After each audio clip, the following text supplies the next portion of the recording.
জানো, গতকাল রাতে চোখ ব্যথার জন্য একদমই ঘুম আসেনি। অনেকক্ষণ বিছানায় শুয়েছিলাম, কিন্তু যখন বুঝলাম ঘুম আর আসবে না, তখন ভাবলাম শুয়ে থেকে লাভ কী, বরং উঠে কিছু কাজ করি। ঘড়ির কাঁটায় তখন রাত্রি 3টে। প্রতিদিনের মতো জানালার পর্দা সরাতেই দেখলাম আকাশ এখনও পুরো অন্ধকার। হালকা কয়েকটা পাখির ডাক কানে এলো। সেই নীরব মুহূর্তে আমার মানি প্ল্যান্টগুলোর জল বদলে আবার ঠিক জায়গায় রেখে দিলাম। আমার ঘরে যতটুকু রোদ ঢোকে, সেই ছোট্ট জায়গাগুলোতেই ইনডোর প্ল্যান্ট সাজিয়ে রেখেছি।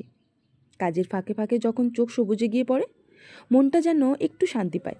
আর নিজের হাতে লাগানো গাছগুলো বড় হতে দেখার আনন্দ তোই আলাদা।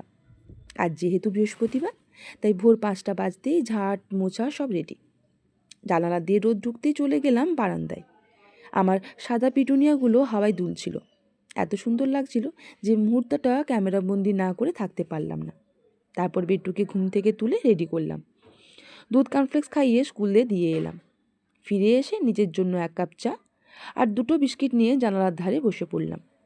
চা খেতে খেতে ভাবছিলাম, মানুষ কত সহজে অন্যকে জাজ করে ফেলে, না জেনে না বুঝে। এর মাঝেই সম্পাদি ফুলের জন্য ডাক দিল। চা শেষ করে ফুল নিয়ে এলাম। তারপর স্নান, পুজো আর রান্নার পালা। আবার আসবো অন্য কোনো গল্প নিয়ে। ততক্ষণ পর্যন্ত